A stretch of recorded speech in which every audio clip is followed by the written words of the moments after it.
നിങ്ങളുടെ ഇഷ്ട പരമ്പരകൾ എക്സ്ക്ലൂസീവായി സൺ നെക്സ്റ്റ് ആപ്പിലൂടെ തികച്ചും ഫ്രീ ആയി ഇപ്പോഴേ ആപ്പ് ഡൗൺലോഡ് ചെയ്യൂ.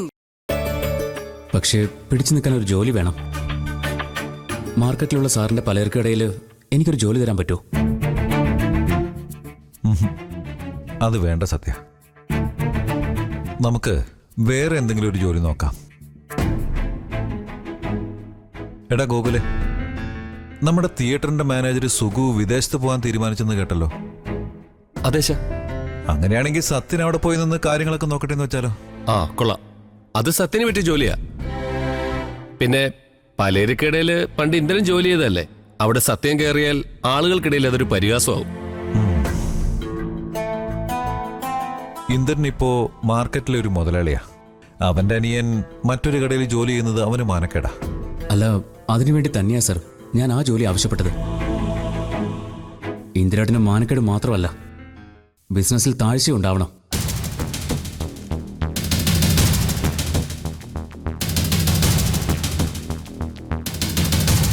കുറച്ചു കാലമായി ഇന്ദിരാട്ടിന്റെ കട നടത്തുന്നത് ഞാനല്ലേ. പെട്ടെന്നൊരു ദിവസം എന്നെ മറ്റൊരു കടയിൽ കണ്ടാൽ വ്യക്തിപരമായി ഞാനുമായി അടുപ്പമുള്ള കസ്റ്റമേഴ്സ് എല്ലാം പിന്നെ അങ്ങോട്ട് വരും.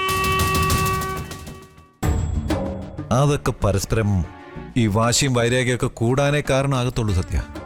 അതൊന്നും വേണ്ട. എനിക്കറിയാവുന്നിടത്തോളം ഇന്ദ്രനെ സംബന്ധിച്ച് അവൻ അവന്റെ ജീവിതത്തിൽ ഒരുപാട് കഷ്ടപ്പെട്ടിട്ടുള്ളവനാ. അവൻ എങ്ങനെയെങ്കിലും അവിടെ പിടിച്ചു നിൽക്കട്ടെ. ഇങ്ങനെ പോയാൽ ഏട്ടന് പിടിച്ചു നിൽക്കാൻ കഴിയില്ല.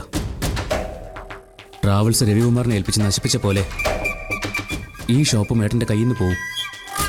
അങ്ങനെ സംഭവിക്കാതിരിക്കാനാണ് ഞാൻ പറയുന്നത്. ഞാൻ സാറിൻ്റെ കടയിൽ ജോലിക്ക് കയറിയ എന്നെ മത്സരിച്ച് തോൽപ്പിക്കാൻ അമ്മ ഏട്ടനെ നിർബന്ധിക്കും. അപ്പോൾ ഏട്ടന് കടയിൽ കൂടുതൽ സമയം ശ്രദ്ധിച്ചേ പറ്റൂ. അവിടെയുള്ള ഒരു കസ്റ്റമറും എൻ്റെ അടുത്തേക്ക് വരാതിരിക്കാൻ മുഴുവൻ സമയം ഏട്ടന് കടയിൽ ഇരിക്കേണ്ടി വരും. അങ്ങനെയെങ്കിലും ഇന്ദ്രേട്ടനും ഇന്ദ്രേട്ടൻ്റെ സ്ഥാപനവും രക്ഷപ്പെടാൻ വേണ്ടിയാണ് സർ, അല്ലാതെ എൻ്റെ ഏട്ടനെ തകർക്കാൻ വേണ്ടിയൊന്നുമല്ല.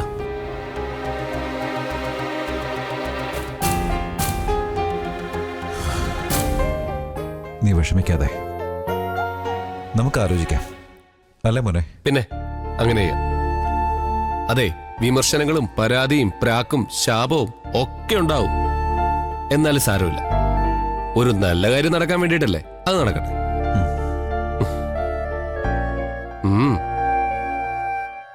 ഓക്കെ ആവൂടാ, എല്ലാം ശരിയാവും സത്യ. എടി, ഭക്ഷണം എടുത്തു വെക്കേ, വിശക്കുന്നു.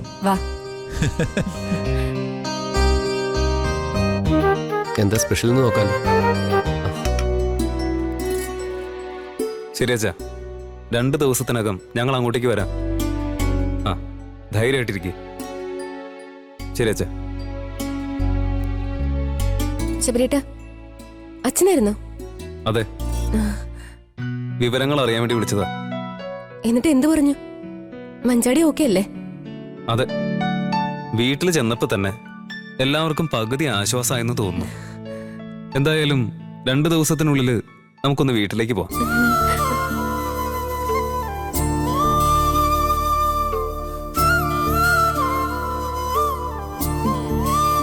അത് ശരിയാ. അങ്ങനെ പോകുമ്പോ കുഞ്ഞിന്റെ ചോറൂണിന്റെ കാര്യം കൂടി സംസാരിക്കാലോ. ചോറൂണിന്റെ കാര്യം? അതെ, കുഞ്ഞിന്റെ ചോറൂണ് ചടങ്ങ് പഞ്ചരത്നത്തിൽ വെച്ച് നടത്തണമെന്നല്ലേ അവിടെ എല്ലാവരും പറയുന്നത്? അതെ, അത് വേണ്ടെന്ന് അന്ന് തന്നെ നീയും പറഞ്ഞതല്ലേ? അത് ആ സാഹചര്യത്തിലല്ലേ. എന്നാ ഇപ്പൊ ആ സിറ്റുവേഷനൊക്കെ മാറിയല്ലോ. ഇനി ഇപ്പൊ ആ ചടങ്ങ് അവിടെ വെച്ച് തന്നെ നടത്തിയാൽ മതി. അത് വേണ്ടതേ. ഇപ്പോഴത്തെ സാഹചര്യത്തില് നമ്മൾ ഇങ്ങനെ ഒരു ആവശ്യം പറയുന്നത് പോലും ശരിയല്ല. അതിലെന്താ ശരികേട്? ഇത് നമ്മളായിട്ട് ഉണ്ടാക്കിയതൊന്നും അല്ലല്ലോ. എന്ന് കരുതി സാഹചര്യം കൂടി നോക്കണ്ടേ? നിന്റെ വീട്ടിൽ ഇപ്പൊ ആരെങ്കിലും ഇങ്ങനെ ഒരു ആഘോഷം നടത്താൻ പറ്റിയ മാനസികാവസ്ഥയിലാണോ ഉള്ളത്? അത് നമ്മൾ ഓർക്കണ്ടേ? എന്താ രണ്ടുപേരും കൂടി ഒരു തർക്കം? കുഞ്ഞിന്റെ ചോറൂണിന്റെ കാര്യം സംസാരിച്ചതാ. അതിലെന്താ സംസാരിക്കാൻ? ദിവസമൊക്കെ നേരത്തെ തീരുമാനിച്ചു കഴിഞ്ഞല്ലേ? ചോറൂണ് എന്റെ വീട്ടിൽ വെച്ച് നടത്താന്ന് ഞാൻ പറഞ്ഞതാ. ആഹാ, അപ്പൊ അങ്ങനെയായോ? നീ തന്നെയല്ലേ അത് വേണ്ടാന്ന് അന്ന് തന്നെ പറഞ്ഞത്. അതാ ഞാനും ചോദിച്ചത്.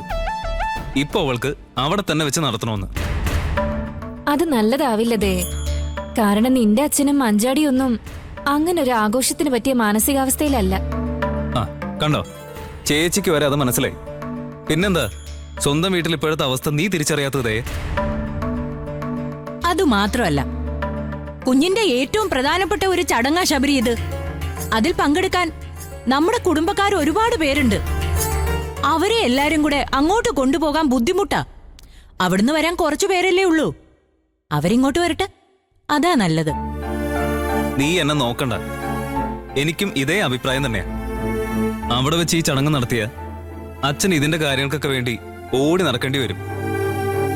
മാനസികമായിട്ട് വയ്യാതിരിക്കുന്ന ഈ സമയത്ത് അങ്ങനെ ചെയ്യിക്കാൻ എനിക്ക് ഒട്ടും താല്പര്യമില്ല. അതെ, മാഷി ഇവിടെ വന്ന് പങ്കെടുത്തോളൂല്ലോ ദേ. നിങ്ങളുടെ ഒക്കെ ഇഷ്ടം അതാണെങ്കിൽ അത് തന്നെ നടക്കട്ടെ. ഞാനായിട്ടൊന്നും പറയുന്നില്ല.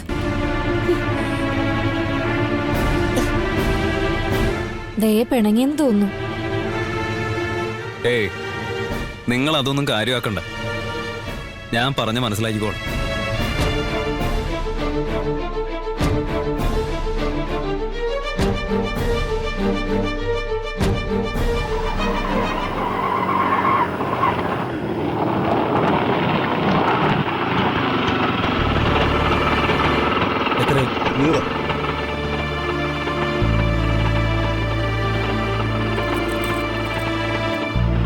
ശ്യാമേട്ടാ, ഇവിടെ എത്താറാവുമ്പോഴേക്കെങ്കിലും എന്നെ ഒന്ന് വിളിക്കാറുന്നില്ലേ? അതൊന്നും കുഴപ്പമില്ല സോനെ, ഇതെനിക്ക് ഇറക്കി വെക്കാവുന്നതേ ഉള്ളൂ. ഞാൻ അയച്ചെന്ന ലിസ്റ്റിലുള്ള എല്ലാ സാധനങ്ങളും കിട്ടിയായിരുന്നോ ശ്യാമേട്ടാ? മെഡിക്കൽ സ്റ്റോറിൽ കയറാൻ പറ്റിയില്ല സോനെ. ബാക്കി വീട്ടിലേക്കുള്ള എല്ലാം വാങ്ങിച്ചിട്ടുണ്ട്. ഇനി ഇവിടെ ഒന്നിനൊരു കുറവുണ്ടാവരുത്. നമ്മളങ്ങനെ വിചാരിച്ചാലും കുറ്റവും കുറവും പറയാൻ ആളുണ്ടാവും. എന്നാലും കുഴപ്പമില്ല. രണ്ടടുപ്പ് ഒഴിവാക്കി ഒരുമിച്ച് പാചകം ചെയ്യാൻ തയ്യാറായാൽ മതിയായിരുന്നു. കുടുംബ ചെലവ് രണ്ടും കൂടി മൊത്തമായിട്ടങ്ങ് ഏറ്റെടുത്തിരിക്കാണെന്ന് തോന്നുന്നല്ലോ. വേണ്ട, ഇതൊക്കെ അവിടെ വെച്ചോ. എന്നാ ഇത് പിടിച്ചോ.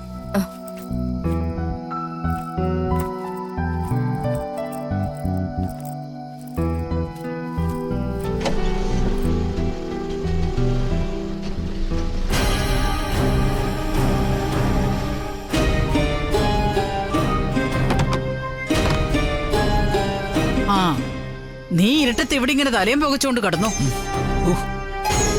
ദേ, അവനെ ഈ വീട്ടിൽ നിന്റെ സ്ഥാനം കൈയടക്കാൻ വേണ്ടി നോക്കുക. ആരുടെ കാര്യം അമ്മീ പറയുന്നേ? ഓ എടാ, നിന്റെ അളിയൻ ശ്യാമ്. അവൻ ഇന്ന് വന്നിരിക്കുന്നതേ വീട്ടിലേക്കുള്ള പലചരക്ക് സാധനങ്ങൾ മുഴുവൻ വാങ്ങിച്ചോണ്ടാ. ആ, അതിനെന്താ അമ്മേ, അവർക്ക് ആഹാരം ഉണ്ടാക്കി കഴിക്കാനല്ലേ? എടാ, അവർക്ക് മാത്രമല്ല, ഈ വീട്ടിലേക്ക് മൊത്തം ഉള്ളതാണെന്നാ അവനും അവളും പറയുന്നത്. ആയിക്കോട്ടെ, ഇത്രയും കാലം അതെല്ലാം ചെയ്ത് നമ്മളെല്ലാരും കൂടിയല്ലേ. അതിന് ഇനിയിപ്പോ അവര് കേട്ടെ. ഹാ, അവൻ കൊണ്ടുവന്നൊക്കെ എടുത്ത് ആഹാരം ഉണ്ടാക്കാനായിട്ടേ എനിക്ക് പറ്റില്ല. പറ്റില്ലെങ്കിൽ വേണ്ട, പിന്നെ വേറെ വല്ലതും വാങ്ങിക്കാം. എന്താ എടാ ഇന്ദ്ര, നീ ഇതൊക്കെ ഇങ്ങനെ നിസ്സാരമായിട്ട് കാണരുത്. വലിയ അപകടമാ, പറഞ്ഞേക്കാം. ഓ എന്റെ അമ്മ. എടാ, ഇന്ന് വീട്ടു സാധനങ്ങൾ വാങ്ങിക്കൊണ്ട് വന്നവര് നാളെ അവന്റെ അച്ഛനെ ഇവിടെ വിളിച്ചു വരുത്തി ഊണ് കൊടുക്കും.